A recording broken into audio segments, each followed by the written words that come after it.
Sandra, first of all, congratulations on a wonderful event today in Toronto. Huge attendance. I heard it's double the size of what you expected. So congratulations. Thank you. It's been such a thrill to bring this MJBizCon event here to Toronto and to Canada. It's such an exciting market up here. Yesterday you had a day-long sessions on investment and financing for the industry. So how far is the investment industry into cannabis, and how far is the financing industry into cannabis? The investment and finance picture has come so far since we launched MJBizCon back in 2012. At that point, people who were looking for investment could get maybe $10,000 from their friends, or $25,000 from their parents to put into their business and start this thing going. Today, just today, we had the announcement of a US $4 billion investment into Canopy, the large LP here in Canada, by Constellation Brands, which is a huge, well-known alcohol brand.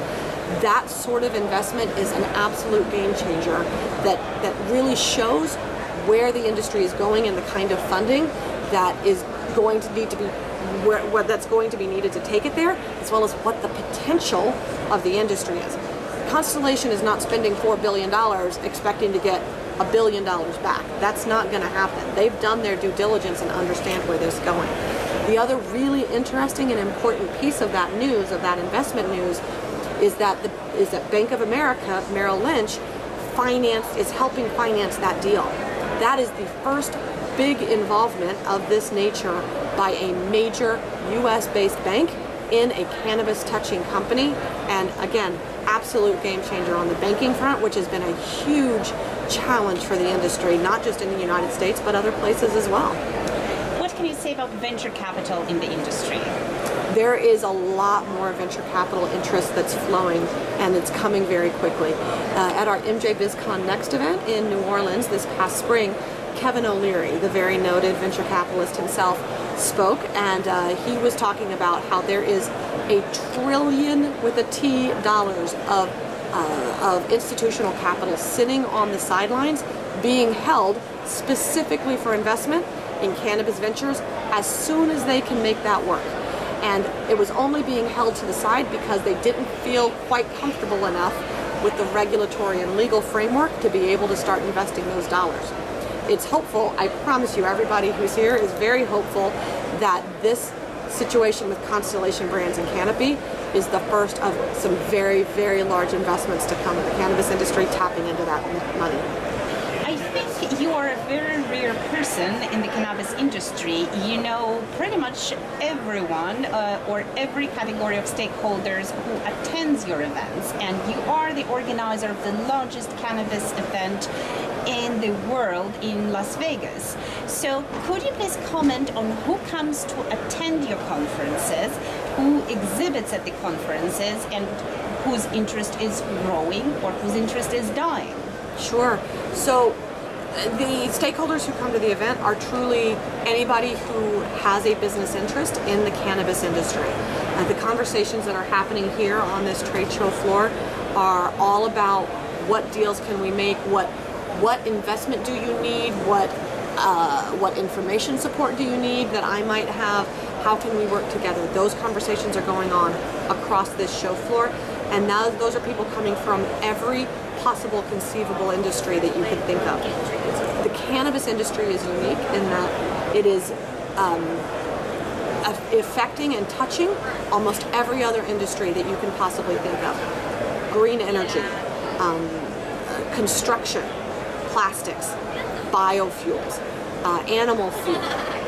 You could go on and on. Natural wellness products, of course, big alcohol, big tobacco, big pharma, like I said, on and on and on.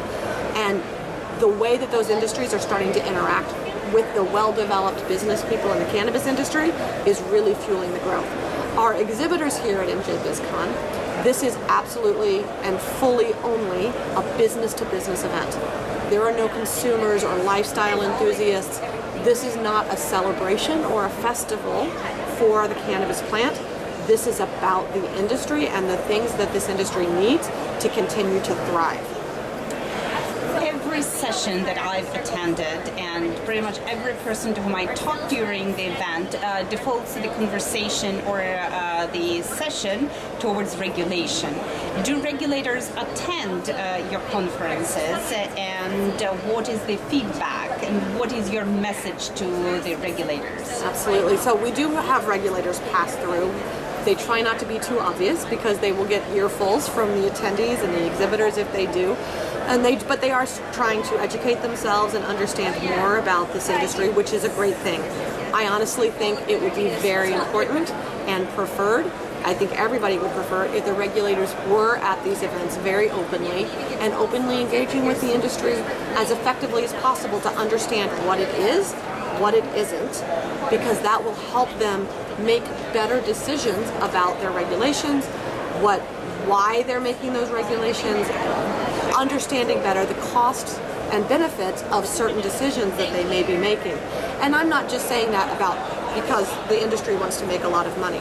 This is about balancing, for example, tax rates, where you may want to keep it away from children and therefore have a high tax rate where the kids can't afford it, but that's only going to drive up the black market. So where do you strike that balance? That is an important question that the industry can play a part in helping set those reasonable limits.